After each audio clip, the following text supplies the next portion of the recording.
We've all done it. We have all attached ourselves to a potential outcome. This is when we dream ahead of the present moment and we decide that something has to go a certain way. This is where we think that life has to go a certain way. We have to achieve a certain thing. We're not worthy until we do X, Y, and Z. This happens when we fall in love and we think that something should go a certain way. And the problem is that attachment to outcome is the source of a lot of our pain and our suffering. So today I'm talking about how to let go. Letting go of that attachment to outcome is important in life. Not that we're never going to have things that we dream about in the future, but attaching our emotions in such a heavy, deep way can be a big problem. So I'm diving into that today. We're going to unpack that together, and I'm going to give you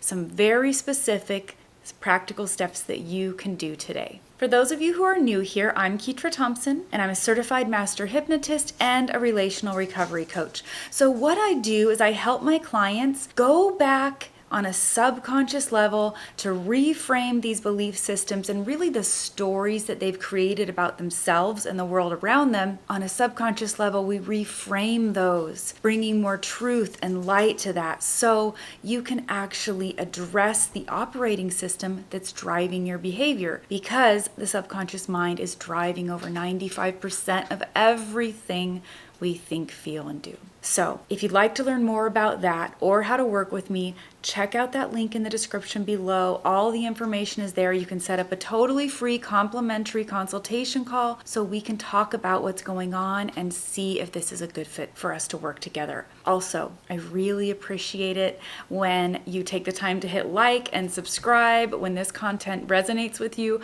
I'd love to hear about it. I'd love to see it with those likes and subscribes, because it helps not only my algorithm, but it helps you be notified every time I post a new video so you don't miss all the upcoming content. So if you haven't done that yet, you'll want to do that now. So this topic of letting go that I'm talking about today is really taken from the book titled Letting Go by Dr. David Hawkins. He has done extensive research as a psychiatrist and a medical doctor into kinesiology, muscle testing, and how we have this intrinsic knowledge inside of us that is somehow sort of connected to humanity, like the collective consciousness. And so he's taken what was once really a spiritual teaching and he's brought the science to it to show that this is a real thing. And our emotions actually vibrate at a different frequency. I mean, we are mostly energy. So our energetic vibration, our energetic frequency can determine the health of our mind, our emotions, and even our body, whether or not we have wellness or illness in our bodies. So first of all, I want to preface that there are no bad feelings. They're just information that they're sending us. But there are some negative emotions that drop us into a state that isn't productive for growth, for happiness, or for success. And so I want you to think about it this way. We've known for a long time that you can't really separate your thoughts and your actions. They end up pulling together so that what you think about a lot, you end up acting on. But I want to change that equation a little bit and point out that actually it's your emotions that are driving your thoughts. So when we say, think good thoughts and just think about good things, that's great, except for the fact that the emotions are what's driving this whole thing. And so if we don't understand our emotions, if we aren't tuned into the emotional component, we really aren't able to shift our thoughts. And a lot of times these thoughts, they're just going on autoplay in the back of our mind. They're like a tape recording that was put there when we were really young. And so we think they're normal. But it's the emotions around those thoughts that exacerbate them, that cause us to move in certain directions in our life.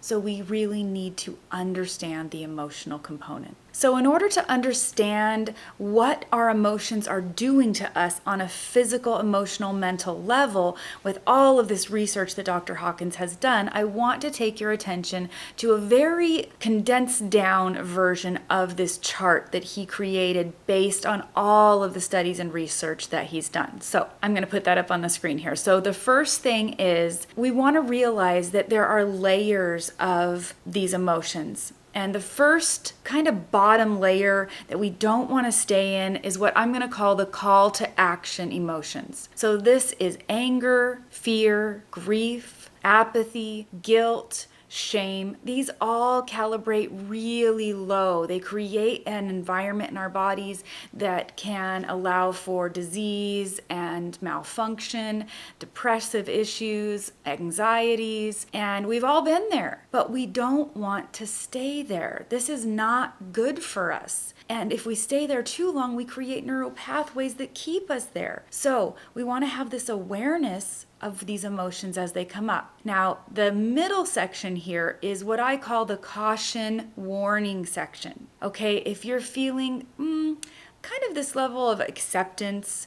even a willingness, kind of a neutrality. This is where courage and pride live as well, which are driven more by the ego than anything else. And in a lot of ways, this is sort of the sitting on the fence place where something's not right and there hasn't been a decision made and you're kind of in a stuck zone of neutrality where you aren't moving in either direction. And it's actually a dangerous place to be because that place of being in this caution zone can lead you to this lower vibration zone that takes you all the way into the anxieties and the fears, the shame, the guilt. So we want to be aware in the caution zone. And then of course, the place we all really want to be is the good zone. So this is peace, joy, love, even reason, so that we can look at things reasonably in a very calm, centered state. So when he did all these measurements, he found that everything changed within our bodies.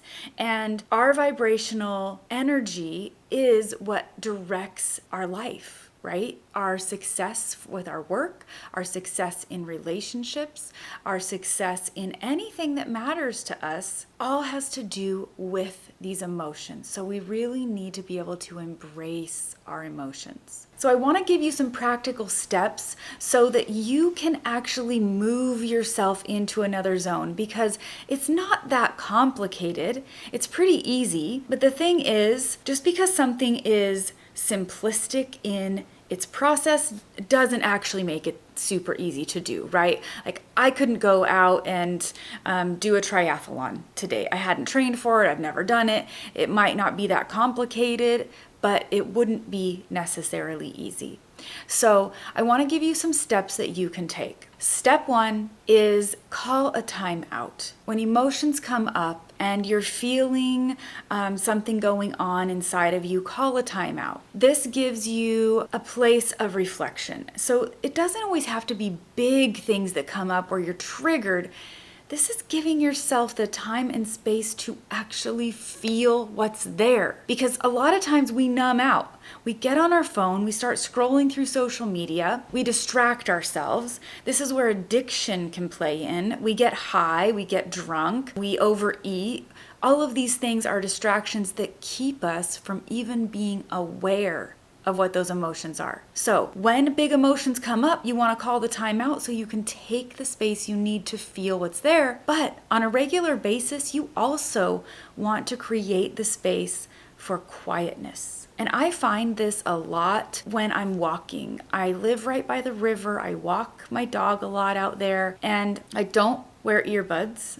I don't listen to music or an audiobook or anything when I'm out there walking. I'm just being present in the moment. And the stillness of that moment sometimes reveals things that I didn't even know were there. So sometimes where I feel like I'm doing fine and everything's going well, and all of a sudden my eyes fill up with tears as I'm walking. And it's not this overwhelming grief, but it's a sign to me that there is a feeling or emotion there that I haven't processed through, that I haven't allowed enough space to accurately allow that feeling to be processed.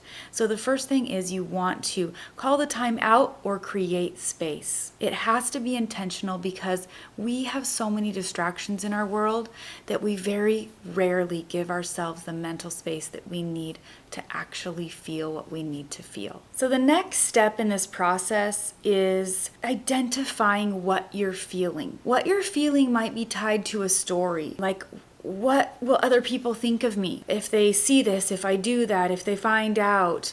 What are they thinking of me because of this thing I said or did, this rumination? It might be grief. Whenever we go down that path of if only life didn't change in this way, if only things had been this way instead, if only I was making the income I wanted, if only, these are sort of nostalgic feelings, but underlying that, there's a lot of grief and focusing on what isn't and not allowing yourself to be present in the moment. But the key is identify what that feeling is, what that emotion is.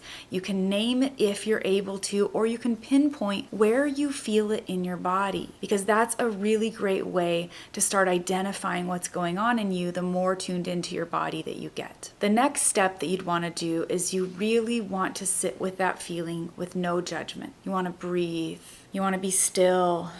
You don't want to tell yourself it's dumb to feel that, or this, I have to numb it out and get busy and zone off somewhere else, or that I should really just distract in some way. You want to sit with it without judgment and let it be there. Embrace it, feel it. We don't want to shove those things down, because when we shove them down, we're creating chaos. We're creating chaos that ferments and rots on the inside of us, and it eventually explodes, right? So anything that's ignored and left can get this rotting thing happening, mold and grossness. What some food that might have been healthy and good for you at one point, if left hidden away, it gets moldy and gross and toxic. Now if you took a bite of it, it would kill you. So it's really important that we allow those feelings there and we actually feel them without pushing them down and pushing them away. And the last step is asking yourself a few questions. Would my life be better if I let this go? Would I feel better if I decided to think differently about this thing? And then really asking yourself, am I willing to let it go? Making a conscious choice. Am I willing to let that story go? Now, these are all things that you can do on your own. The difference of doing them in hypnotherapy is you're actually doing it on a subconscious level. So you reframe that belief system on that subconscious level, because your subconscious mind is very guarded. It's protected. It's got this gatekeeper and it doesn't let new information in. So doing it in your conscious mind is really good. We want to incorporate our conscious and subconscious mind and get them on the same page. But when you're only doing it in your conscious mind, it can take a lot more time and a lot more repetition. When you're doing it on a subconscious level, you're able to have much more rapid transformation, much more change in the way you feel inside, not in what you know in your head. It's what you feel inside. So doing the work subconsciously gets you leaps and bounds ahead of where you could go on your own. But you can start this process on your own, and I don't want to discourage you from doing that. If doing something like customized hypnotherapy is not an option for you, by all means, do this on your own. Because the truth is that even when you do hypnotherapy, you're going to continue these processes for new things that come up in your life. And it is going to be much easier because you've dealt with the underlying, that subconscious core belief system. But we are always going to be on this healing journey. So hypnotherapy helps you get that huge leap ahead and gives you a ton of traction. But you can make these changes, and you can start today by allowing yourself to feel those emotions, because the reality is that our emotions are driving our thoughts about ourselves and the world around us.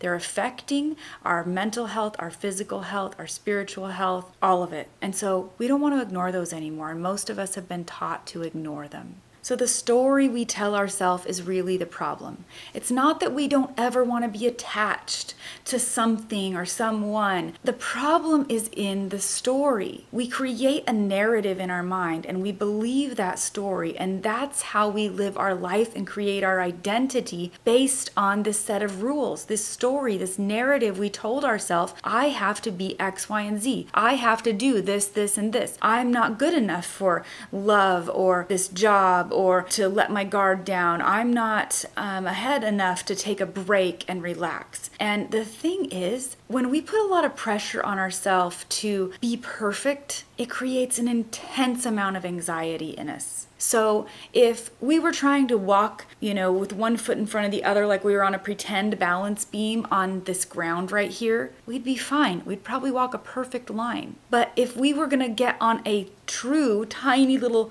balance beam and it was 30 feet in the air and we had no training on that, we would be freaked out. Our heart would be racing and we would have this anxiety come up in us because the risk is too big, the consequences are too big. What if, right? That's what we want to detach from. We want to detach from that anxiety feeling inside of us that goes, what if? I have to control. I have to make sure they do what I want them to do. I have to make sure this goes the way I want it to go. Because if I don't control, then everything's going to go to hell. It's all going to break apart. And that is when we actually create chaos in our life and we actually create more of the things going to crap because we have attached so much to the outcome. And instead of attaching to the outcome, we can have the desire, we can want the thing, but pulling back, being open and relaxed and feeling like we're on solid ground and not that high beam is the difference. And the way we get there is by not bottling down these emotions. It's by feeling them, acknowledging them, reframing them without judgment, and ultimately reframing them on a subconscious level is the key to really, really creating this change in your life where you can live in a different way and you can actually create way more momentum where you're not having to try as hard. So again, if you'd like personal help with this, with customized hypnotherapy, check out that link in the description below. Set up that consultation call. I promise you, the thing you will never regret is investing in yourself. In whatever way, shape, and form that is. Investing in yourself is always worth it. So if you're interested in that, set that up. Start doing these steps today. Start tuning in and giving yourself the mental space to feel what your feelings are so you can shift your energetic flow, so you can be in a space of abundance. And until next time, I hope you curate a life by your own design.